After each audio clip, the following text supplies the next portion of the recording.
നമസ്കാരം. Raf talks ഫുട്ബോളിലേക്ക് ഏവർക്കും സ്വാഗതം. സൗദി അറേബ്യൻ വമ്പന്മാരായ അൽ നസർ നിലവിൽ ചൈനയിൽ എത്തിച്ചേർന്നിട്ടുണ്ട്. 2 സൗഹൃദ മത്സരങ്ങൾ കളിക്കാൻ വേണ്ടിയാണ് ഇപ്പോൾ അൽ നസർ ചൈനയിൽ എത്തിച്ചേർന്നിട്ടുള്ളത്. വരുന്ന 24-ാം തീയതിയും 28-ാം തീയതിയുമാണ് അൽ നസർ സൗഹൃദ മത്സരങ്ങൾ കളിക്കുന്നത്.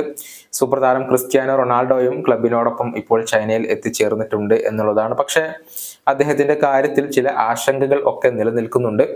അതായത് ക്രിസ്ത്യാനോ റൊണാൾഡോ ഇപ്പോൾ പരിക്കിന്റെ പിടിയിലാണെന്നും അദ്ദേഹത്തിന് 2 ആഴ്ചയോളം പുറത്തിരിക്കേണ്ടി വരുമെന്നും ചില മാധ്യമങ്ങൾ ഈയിടെ റിപ്പോർട്ട് ചെയ്തിരുന്നു.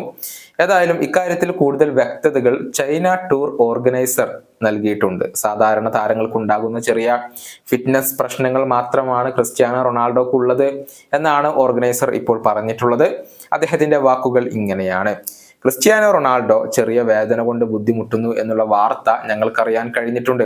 പക്ഷേ ഇത് പ്രൊഫഷണൽ താരങ്ങൾക്കുണ്ടാകുന്ന സാധാരണ രീതിയിലുള്ള ചെറിയ ഫിറ്റ്നസ് പ്രശ്നങ്ങൾ മാത്രമാണ് എന്നാണ് ഞങ്ങൾ വിശ്വസിക്കുന്നത്. ഫിസിക്കൽ റിക്കവറിക്ക് വേണ്ടി വളരെ കർശനമായ ട്രെയിനിങ് രീതി ഉള്ളവരാണ് അൽ നസർ. നിലവിൽ ഞങ്ങൾക്ക് അറിയാൻ സാധിക്കുന്നത് ചൈന ട്രിപ്പിലെ എല്ലാ പരിപാടികളിലും ക്രിസ്ത്യാനോ റൊണാൾഡോ പങ്കെടുക്കുക തന്നെ ചെയ്യും എന്നുള്ളതാണ്. ഇതാണ് ചൈന ടൂർ ഓർഗനൈസർ ഇപ്പോൾ പറഞ്ഞിട്ടുള്ളത്. അതായത് റൊണാൾഡോയുടെ പരിക്കിന്റെ കാര്യത്തിൽ പേടിക്കേണ്ടതില്ല, അദ്ദേഹം ഈ 2 സൗഹൃദ മത്സരങ്ങളിലും പങ്കെടുക്കും, അതല്ലെങ്കിൽ അതിന്റെ ഭാഗമാകും എന്നുള്ള ഒരു ഉറപ്പ് തന്നെയാണ് ഇദ്ദേഹം നൽകിയിട്ടുള്ളത്.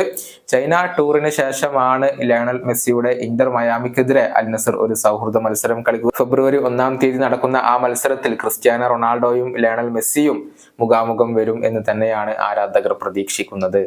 ഈ വീഡിയോ അവസാനിപ്പിക്കുന്നു. വീണ്ടും കാണാം.